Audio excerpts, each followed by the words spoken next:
William ഷേക്സ്പിയറിൻ്റെ പ്രശസ്തമായ tragedy Hamlet ആണ് നമ്മൾ ഇന്നിവിടെ ഡിസ്കസ് ചെയ്യുന്നത്. ഹാംലെറ്റിൻ്റെ സമ്മറിയും മേജർ തീംസും.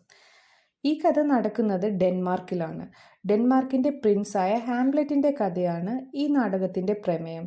ഹാംലെറ്റിൻ്റെ പിതാവ് കിങ് ഹാംലെറ്റ് അപ്രതീക്ഷിതമായി മരിക്കുകയും ഉടനെ തന്നെ ഹാംലെറ്റിൻ്റെ അമ്മ ഗെർട്രൂഡ് രാജാവിൻ്റെ സഹോദരനായ ക്ലോഡിയസിനെ വിവാഹം ചെയ്യുകയും ചെയ്യുന്നു.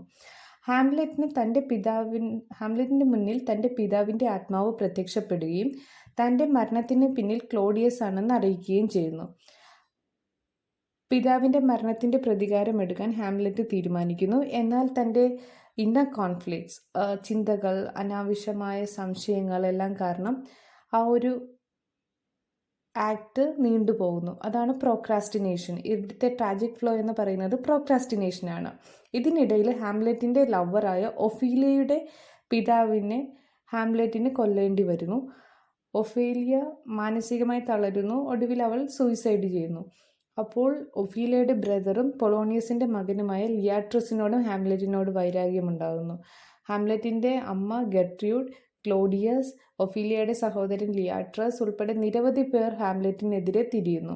അവസാനം ഹാംലെറ്റ് ക്ലോഡിയസിനെ കൊല്ലുകയും സ്വയം മരണം കൈവരിക്കുകയും ചെയ്യുന്നു. ഇതാണ് ഈ നാടകത്തിൻ്റെ ഇതിവൃത്തം. എന്നാൽ നമ്മൾ ആക്ട് വൈസ് സമ്മറി നോക്കുമ്പോൾ ആദ്യത്തെ ആക്ടിൽ കാണാൻ സാധിക്കും, ഡെൻമാർക്കിലെ എൽസിനോർ കോട്ടയിൽ രാത്രിയിലെ കാവൽക്കാരായ ബെർണാഡോ, മാസിലസ്, ഹൊറേഷ്യോ ഇവരെല്ലാവരും ഹാംലെറ്റിൻ്റെ അച്ഛനെ കാണുന്നതാണ്. കിങ് ഹാംലെറ്റിനെ കാണുകയാണ്. കിങ് ഹാംലെറ്റിൻ്റെ ഗോസ്റ്റിനെ കാണുകയാണ്. ഹാംലെറ്റിൻ്റെ അമ്മ ഗെർട്രൂഡ് മരിച്ച ഹസ്ബൻഡിൻ്റെ സഹോദരനായ ക്ലോഡിയസിന് വിവാഹം കഴിച്ചിരിക്കുന്നു. അതുകൊണ്ട് ഹാംലെറ്റ് വളരെ ദുഃഖത്തിലാണ്. ഒന്നാമത് അച്ഛൻ മരിച്ചു, രണ്ടാമത് അമ്മ വിവാഹം കഴിച്ചിരിക്കുന്നത് അങ്കിളിനെയാണ്. ഈ രണ്ട് കാരണങ്ങൾ കൊണ്ട് ഹാംലെറ്റിൻ്റെ ഫ്രണ്ട്സ് ആയ ഹൊറേഷ്യോ, മാസിലസ്, ബെർണാഡോ ഈ കാര്യം ഹാംലെറ്റിനെ അറിയിക്കും. ഞങ്ങൾ നിൻ്റെ അച്ഛനെ കോട്ടയിൽ വെച്ച് കണ്ടു, നീയും അത് കാണാനായിട്ട് വരണമെന്ന് പറയുകയും ചെയ്യുന്നു. അപ്പോൾ ഹാംലെറ്റ് അവിടെ എത്തുകയും പെട്ടെന്ന് കിങ് ഹാംലെറ്റിൻ്റെ ഗോസ്റ്റിനെ അവിടെ കാണുകയും ചെയ്യുന്നു. അപ്പോൾ ഗോസ്റ്റ് പറയുകയാണ്, നിൻ്റെ അങ്കിളായ ക്ലോഡിയസ് ആണ് എന്നെ കൊന്നത്, എന്നെ വിഷം നൽകി കൊന്നതാണെന്ന് വെളിപ്പെടുത്തുന്നു.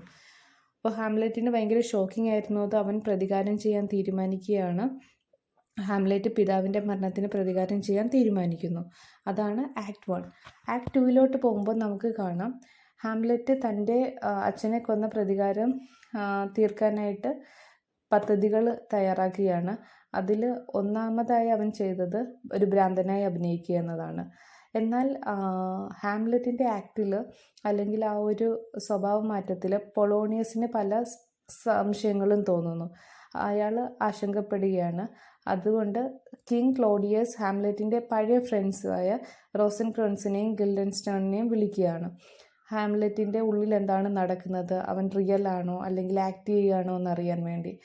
അങ്ങനെ ഹാംലെറ്റ് മനസ്സിലാക്കിയാണ്, ഇവർ വന്നിരിക്കുന്നത് എൻ്റെ സൗഹൃദം പുതുക്കാനല്ല, മറിച്ച് എൻ്റെ ഉള്ളിൽ എന്താണ് നടക്കുന്നതെന്ന് അറിയാൻ വേണ്ടി നിയോഗിച്ച ചാരന്മാരാണെന്ന്.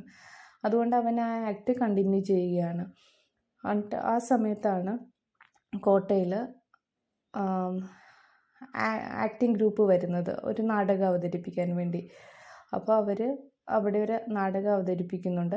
ആ നാടകത്തിൻ്റെ ഇതിവൃത്തം എന്ന് പറയുന്നത് കിങ് ഹാംലെറ്റിൻ്റെ ഡെത്തായിരുന്നു. തൻ്റെ പിതാവിൻ്റെ കൊലപാതകത്തെക്കുറിച്ച് ഉള്ളൊരു നാടകമായിരുന്നു. അത് ക്ലോഡിയസിൻ്റെ റിയാക്ഷൻ അറിയാൻ വേണ്ടിയിട്ടായിരുന്നു ആ ഒരു നാടകം അവതരിപ്പിച്ചത്. ഇനി ആക്ട് 3 പോകുമ്പോൾ ആണ് നമുക്ക് ഫേമസ് ആയ സോളിലോക്കി കാണാൻ പറ്റുന്നത്. To be or not to be, ജീവൻ, മരണം, ലൈഫ്, ഡെത്ത് എന്നിവയെക്കുറിച്ച് പറയുന്നതാണ്. ഹാംലെറ്റ് അതിനെക്കുറിച്ച് ചിന്തിക്കുന്നതാണ് ആ സോളിലോക്കിയിൽ. ഇവിടെ ക്ലോഡിയസും പൊളോണിയസും ഒഫീലിയ ഉപയോഗിച്ച് ഹാംലെറ്റിൻ്റെ പെരുമാറ്റം നിരീക്ഷിക്കുന്നു. ഹാംലെറ്റ് ഒഫീലിയയെ കുറ്റപ്പെടുത്തുന്നു, ഒരുപാട് മോശവാക്കുകൾ പറയുന്നുണ്ട്, അവിടെ നന്നറിയിലേക്ക് പോകാൻ ഉപദേശിക്കുന്നുണ്ട്. അപ്പോൾ ഹാംലെറ്റ് ഒരുക്കിയ നാടകത്തിൽ ക്ലോഡിയസ് തൻ്റെ കുറ്റബോധം പ്രകടിപ്പിക്കുകയും ചെയ്യുന്നുണ്ട്. ഹാംലെറ്റ് അപ്പോൾ ഉറപ്പിക്കുകയാണ് ക്ലോഡിയസ് തന്നെയാണ് അച്ഛൻ്റെ മരണത്തിന് പിന്നിലെന്ന്. അപ്പോൾ ഹാംലെറ്റിൻ്റെ അമ്മ ഗെർട്രൂഡുമായി സംസാരിക്കുമ്പോൾ കർട്ടൻ്റെ പിന്നിൽ ആരോ മറിഞ്ഞിരിക്കുന്നതായി തോന്നുന്നു. അപ്പോൾ ഹാംലെറ്റ് വിചാരിക്കുന്നത് അത് ക്ലോഡിയസ് ആയിരിക്കുമെന്നാണ്. എന്നാൽ അത് പൊളോണിയസ് ആയിരുന്നു. അങ്ങനെ ആക്സിഡൻ്റലി പൊളോണിയസിനെ കൊല്ലുകയാണ്. ഇനി ആക്ട് 4 വരുമ്പോൾ നമുക്ക് കാണാം, ഗെർട്രൂഡ് പൊളോണിയസിൻ്റെ മരണത്തെക്കുറിച്ച് ക്ലോഡിയസിനെ അറിയിക്കുകയാണ്. ക്ലോഡിയസ് ഹാംലെറ്റിനെ ഇംഗ്ലണ്ടിലേക്ക് അയക്കാൻ തീരുമാനിക്കുന്നു. അവിടെ ഹാംലെറ്റിനെ കൊല്ലാൻ രഹസ്യ ഉത്തരവ് നൽകുന്നു. ഹാംലെറ്റ് പൊളോണിയസിൻ്റെ മൃതദേഹം മറക്കുകയാണ്. ഒഫീലിയ ഭയങ്കര മാനസികമായി തളർന്നു. ഒന്നാമത് അച്ഛൻ്റെ മരണം, അതും തൻ്റെ കാമുകൻ്റെ കൈകൊണ്ട്. എന്നാൽ ആ ലവറാണെങ്കിൽ അവളെ ഉപേക്ഷിക്കുന്നു പൂർണ്ണമായും. ഇതൊക്കെ താങ്ങാവുന്നതിലധികമായിരുന്നു ഒഫീലിയയ്ക്ക്. അതിനാൽ സൂയിസൈഡ് ചെയ്യുകയാണ്.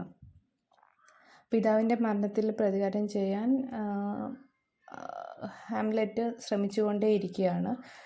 അതിനുശേഷം ക്ലോഡിയസും ലിയാട്ടസും ചേർന്ന് ഹാംലെറ്റിനെ കൊല്ലാനുള്ള പദ്ധതി ഇടുന്നു. അവരൊരു വാളിൽ വിഷം പുരട്ടി വയ്ക്കുന്നു.